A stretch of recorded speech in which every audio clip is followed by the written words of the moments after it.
अस्सलामुअलैकुम, this is Aqsa Mahmood and welcome to my channel. आज का क्वेश्चन मैं ऐड कर रही हूँ अफशा तारिक का।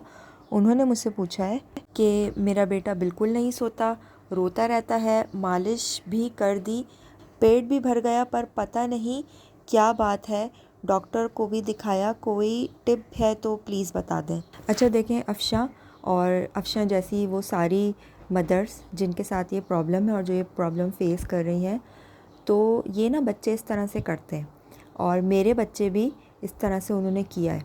अब मुझे आज तक नहीं समझ आया, माशाल्लाह से मेरे 5 बच्चे और ये मैंने पाँचों बच्चों में ऑब्ज़र्व किया कि बच्चे जो हैं समटाइम्स बिल्कुल रिलैक्स होते हैं, मतलब उन्हें कोई हेल्थ का कोई इशू नहीं होता, उनके कपड़ों का कोई इशू नहीं होता, सर्दी गर्मी का कोई इशू नहीं होता। हर तरीके से हम देखते हैं कि वो हर तरीके से सब कुछ ठीक है, उसके बावजूद बच्चा जो है ना वो रोता रहता है, रोता रहता है।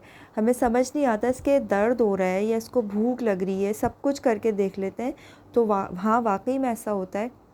हुस्ना भी आजकल इस तरह से कभी कभी इस तरह से करती है कि उसका पेट भी भरा हुआ है, उसने नहाया हुआ भी है, मालिश भी हुई है, हर तरीके से माई पर्सपेक्टिव सब कुछ नॉर्मल है, सब कुछ ठीक है। उसके बावजूद कभी कभी हुस्ना इस तरह से करती है कि वो रोती रहती है, रोती रहती है। हरीम भी इसी तरह से करती थी और ये कुछ देर के लिए होता है।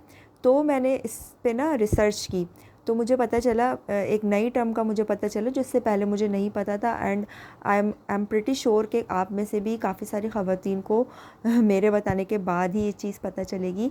एक कहते हैं एक चीज़ पर्पल क्राइंग। खैर पर्पल क्राइंग तो बहुत ज़्यादा सिवियर एक कंडीशन होती है जिसमें बच्चा रोता रहता है, रोता रहता है, रोता रहता है, सिर्फ रोता रहता है और ना ही उसको कहीं दर्द होता है, ना ही उसे कोई भी हेल्थ इशू होता है, उसके बावजूद वो रोता रहता है। आप इसको ज़रूर सर्च कीजिएगा।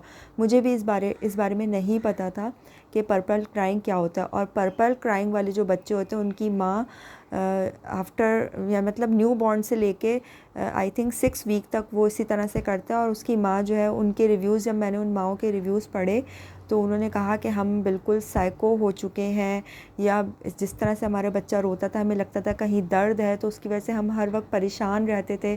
वो शक्ल इस तरह से बनाता है बच्चा, उसका फेस इस तरह से एक्सप्रेशन उसके हो रहे होते हैं कि वो तकलीफ़ में है, लेकिन वो बच्चा वो नॉर्मली इस तरह से रो रहा होता है। तो जो बच्चे पर्पल क्राइंग में होते हैं तो वो जब इस तरह से रो रहे होते हैं, फिर मुझे थोड़ा सा ये रियलाइज़ हुआ, हो सकता है कि ये जो हुस्ना इस तरह से कर रही है या बाकी बच्चे मेरे इस तरह से उन्होंने किया, वो मुश्किल से 10 से 15 मिनट, ज़्यादा से ज़्यादा आधा घंटा या बहुत हुआ तो 1 घंटे तक वो इस तरह से तंग करते थे। हमें लगता है कि वो तंग करें, बट आई थिंक कि वो शायद ये नॉर्मल उनका एक बिहेवियर हो बच्चों का, जो कि इस तरह से करते हो कि सब कुछ ठीक है, हमारी तरफ से सब कुछ ओके, उसके बावजूद बच्चे अगर इस तरह से रो रहे हैं तो मे बी ये उनकी बॉडी नीड हो। आई डोंट नो, मेरी को इसमें रिसर्च इतनी ज़्यादा नहीं है, अभी भी इसके बारे में मैं रिसर्च कर रही हूँ। जहाँ तक मेरा अंदाज़ा है, आई थिंक ये बच्चे नॉर्मल इस तरह से करते हैं। लेकिन अब सिर्फ इसी पे ही रिलाई कर लेना कि बच्चे तो ये नॉर्मल रोते ही हैं, तो ये भी ठीक नहीं है। आपको हर तरीके से पहले सेटिस्फाई हो जाना चाहिए कि बच्चा भूखा नहीं है,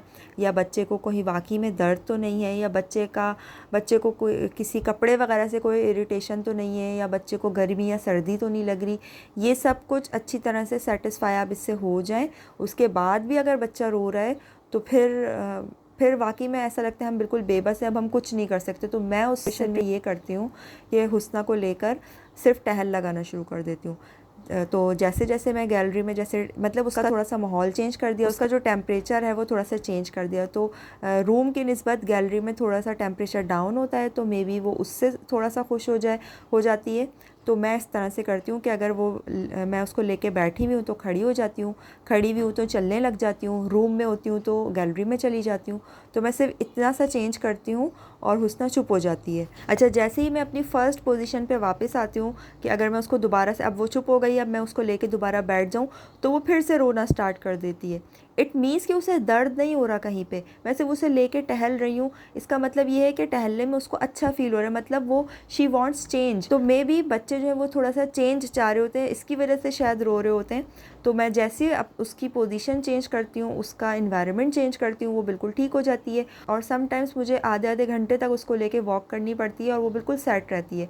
और जब वो बिल्कुल काम डाउन, बिल्कुल कूल हो जाती है, रिलैक्स हो जाती है और पेट तो भरा हुआ ही है उसका, फिर मैं उसको झोली में डाल देती हूँ और फिर वो उसके अंदर सो जाती है। तो ये सारे बच्चों ने तकरीबन इस तरह से किया। हरीम भी इस तरह से ही करती थी। एक कंडीशन ये भी हो सकती है कि आप बच्चे को उसका इन्वायरमेंट चेंज कर रहे हैं, जैसे कि आप लेके बैठे हुए तो आप खड़े हो गए या रूम से बाहर आ गए, और उसके बावजूद अगर बच्चा रो रहा है, it means it's not normal. बच्चे को कोई ना कोई मुश्किल है, या तो उसका पेट ठीक नहीं है या कहीं ना कहीं उसको कुछ ना कुछ तकलीफ़ है जिसकी वजह से बच्चा अभी भी सेटल डाउन नहीं हो रहा है। तो इस सूरत हाल में आप प्लीज़ डॉक्टर से और ख़ास तौर पे चाइल्ड स्पेशलिस्ट से कंसल्ट करें। जनरल फिजिशियन से बिल्कुल भी कंसल्ट नहीं करें और उनको ये सारी बात बताएं। हम समझते हैं या हमारे घर वाले या हमारे बड़े समझते हैं क्या है, बच्चा रो ही तो रहा है, उसे चुप करा दो, इसमें क्या, मतलब फिर भी इसमें क्या कि डॉक्टर को दिखाना।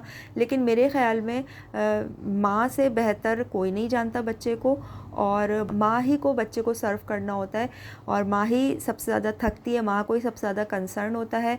लोग तो सिर्फ बोल देते हैं कि भाई रो रहा है तो उसको लेके टहल लगा लो या कुछ भी कर लो, लेकिन आपको पता है कि आपका बच्चा आपके टहलने से भी फिर भी रो रहा है, वो मचल रहा है, तो आपको समझ आ जाता है कि बच्चा तकलीफ़ में है या वो ऐसे ही रो रहा है। कुछ बच्चे होते हैं ना, जैसे जो बड़े बच्चे भी होते हैं, जैसे 4-5 साल के बच्चे हैं, तो वो जब ज़िद करते हैं तो वो उनका एक रोने का एक टेम्पो, एक टोन होती है, लेकिन वो रोते रोते रोते रोते, जैसे हम अगर उन पे तवज्जो ना दें तो वो रोते रोते रोते उनकी जो टोन होती है ना, वो टोन अपनी बरकरार रखने के चक्कर में वो भूल जाते हैं कि वो किस बात पे रो रहे थे या वो किस बात पे ज़िद कर रहे थे या उन्हें क्या चाहिए। लेकिन आपने देखा होगा कि बच्चे जो है वो एकदम से चुप हो जाते हैं, लेकिन फिर उन्हें याद आता है अरे हम रो रहे थे, वो दोबारा से उसी टोन को क्रिएट करने की कोशिश में दोबारा से वो रोना स्टार्ट करते हैं और उनको याद आ जाता है कि हाँ हम रो रहे थे। अच्छा, जब वो नेक्स्ट टाइम रोना स्टार्ट करते हैं तो फिर उन्हें याद नहीं रहता कि वो क्यों रो रहे थे, लेकिन बस उन्हें इतना याद रहता है कि वो रो रहे थे, तो उन्हें अपना ये टेम्पो बरकरार रखना है। तो ऐसा हर बच्चा करता ही करता है। तो हो सकता है कि ये जो न्यू बॉर्न्स और 1-2 मंथ्स के बच्चे हैं वो भी इस तरह से उनका कोई पैटर्न हो, बिहेव है कि ये उनका बिहेवियर। सो आई होप कि मेरी इन बातों से आपके कुछ समझ आया होगा, और मैं भी सीख रही हूँ। I am still learning, although I have 5 kids but I am not a pro mother.